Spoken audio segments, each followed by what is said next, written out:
Hey, what's up everyone? It's me, Dave, and today we're gonna do an update on my favorite gambling related stock, Penn National Gaming. Penn National described themselves as, quote, the nation's largest and most diversified regional gaming footprint, including 42 properties across 20 states. Penn National continues to evolve into a highly innovative omni-channel provider of retail and online gaming, live racing, and sports betting entertainment. Now, in my opinion, it's worth noting immediately that if you did miss video number 1, it's that Penn National actually owns 36% of Barstool Sports, and they have contract language implying the ability to acquire up to 50% at a later date, meaning that they have a massive media advantage over most of their competitors. So what makes Penn specifically a great investment idea? Let's oversimplify just a bit and go back to my favorite investing quote, not from Benjamin Graham or even Warren Buffett, but simply from Mark Twain. And that is, quote, during the gold rush, it's a good time to be in the pick and shovel business. Now, this is a reoccurring theme on this channel, but if you're of the same belief as me, being that iGaming and online gambling opportunities will continue to arise and expand the current North American betting markets, now seems like the absolute ideal time to find your pick and shovel. And in Penn National Gaming, they might actually have the greatest pick and shovel of them all, Dave El Presidente Portnoy. You heard me right. A big concept I love to follow while investing is to invest in the 3 Ps: the people, the products, and the profits behind a business. And today, Portnoy is our people. Now, Dave Portnoy, if you have been living under a rock, is an American internet celebrity, blogger, and founder of the sports and pop culture blog Barstool Sports. He cultivated his persona as El Presidente, a blunt and candid character within bro culture. With the NFL season kicking off this past weekend, I'm pretty positive that Dave Portnoy, with his platform, are ready to make big noise again this season to really get eyes on the Barstool Sportsbook, which just became available in a number of states during 2021. If you're unfamiliar still, Dave Portnoy has 2.6 million followers on Twitter. He actively promotes Penn stock, and he is followed by financial gurus like Cathie Wood. Here's proof of all 3 of those statements in his bio alone. Furthermore, my thesis is actually supported by Jay Snowden, the CEO of Penn National Gaming.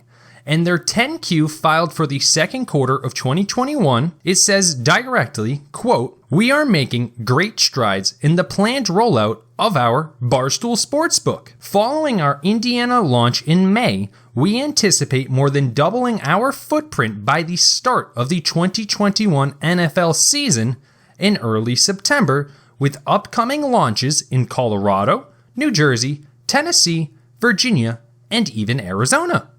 By the end of the year, we plan to be operating in at least 10 states. Additionally, as we gain scale across the country, we will increase our marketing efforts to further widen the funnel in our omni-channel ecosystem while we remain focused on our measured and profit-driven approach. For example, we recently announced an expansion of our NASCAR relationship with a comprehensive sponsorship and marketing partnership with the Phoenix Raceway.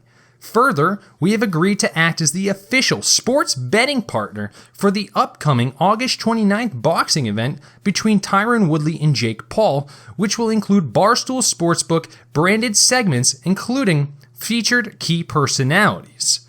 And of course, if you caught that event, the personality was none other than Mr. Dave Portnoy, aka Davey Day Trader, ding ding. Now, moving on to products, as I already broke down each of their 40 plus properties by geographical region in video number 1, the only product we're going to focus on today is their recent acquisition of the Score Media and Gaming.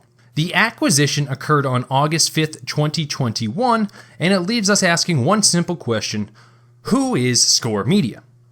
Score Media and Gaming Inc. empowers millions of sports fans through its digital media and sports betting products.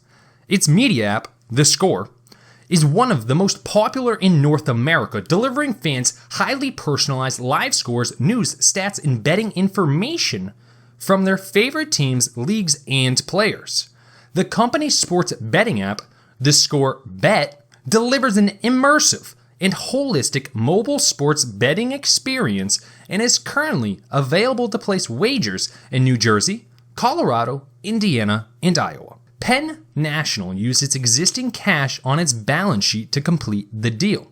In video number 1, if you caught it, you may recall that I predicted specifically that Penn had been setting up to use this cash to acquire another company. So this literally doesn't come to a surprise to us at all. Although I did not name them specifically, it becomes pretty obvious why Penn acquired the Score Media and Gaming when we dig through recent Canadian legislature. What's that? You don't do that in your spare time? Well, luckily I do.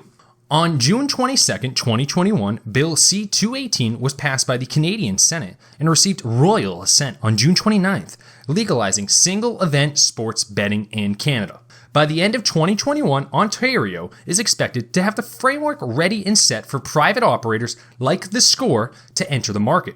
The Score claims that they have been preparing for a while for the launch of a single-event sports betting in their home province, and that they actually expect that Ontario will be the largest North American betting market per population. By amplifying their brand and platform in their home province with their new relationship with Penn National Gaming, The Score believes that they could actually accelerate growth forward.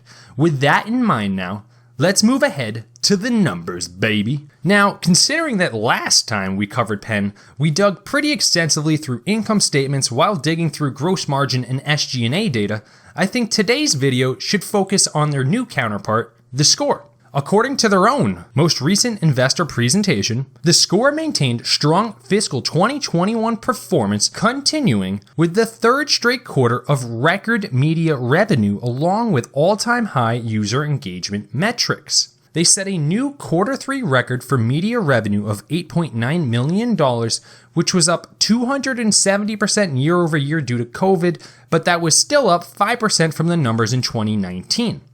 Year-to-date, fiscal year 2021 media revenue is $27.5 million, an all-time high going through 3 quarters. Strong media app engagement metrics, including Q3 record for total user sessions up to 470 million, which is 20% more than Q3 of 2019. The average user had 126 monthly sessions, an all-time quarterly record, and The Score's esports platform also registered record 241 million cross-platform views through Q3. Sports content across Twitter, Facebook, Instagram, and TikTok achieves average monthly reach of approximately 172 million users, also a quarterly record. The Score also achieved a solid quarter of gaming handle and continued their development work in preparation for assuming greater control of their technological stack. They generated a total gaming handle of $73 million, recording a new single-month record of $30.8 million in March alone. Additionally, The Score says that they will reach a milestone next month with full deployment of their proprietary, custom-built player account management system and promotion engine. Additionally, they say that they are on track to complete full vertical integration of their sportsbook operations in the next 12 months with migration to an in-house managed risk and trading service, with online betting industry leader Patrick J. set to join The Score in September of 2021 to oversee sportsbook operations. And finally, Q3 had a number of deals, including Nissan, Microsoft, Tag Heuer, Burger King, Callaway, EQ Bank, Audi, and even Captain Morgan. Who cares what I have to say about Penn National Gaming, though? Let's turn to Wall Street for institutional ownership. The top 5 holders of Penn National Gaming appear to be Fidelity, Vanguard, BlackRock, Bamco, and Invesco, with total institutional ownership coming up just south of 90%. But let's wrap things up here with your favorite part, Dave's take and Dave's position. Now, my position, full disclosure, has gone unchanged. I'm still holding the $75 calls expiring January 21st, 2022. I took these options while the stock was in the high 60s. Now, obviously, it is in the money currently, but I still remain with solid conviction on this play. And this is due to my own personal insight and knowing that we are entering sports seasonality. I believe I made a point about it last time, but I think it really is worth reiterating. Historically, many sports books perform best late in the year, particularly in quarter 4. The reason for this is actually pretty simple. Seasonal overlaps between the NFL and NBA. Since iGaming's recent expansion into a number of states, the results have been staggering. Outside of Nevada, who obviously have a serious gaming infrastructure set up in Las Vegas, states that allow mobile or iGaming opportunities are seeing that the mobile handle is upwards of 90% of the total amount being wagered. Therefore, companies with a strong digital presence are most likely to see success, in my personal opinion. DraftKings is the obvious beneficiary here, but the combination of Penn National Gaming with Barstool Sports and their lead man Dave Portnoy, and now their recent acquisition of the Score Media and Gaming, might actually make Penn the ultimate hybrid casino play. The absolute perfect balance between traditional and digital casino infrastructure. But just as one final reminder to everybody, I am an individual investor.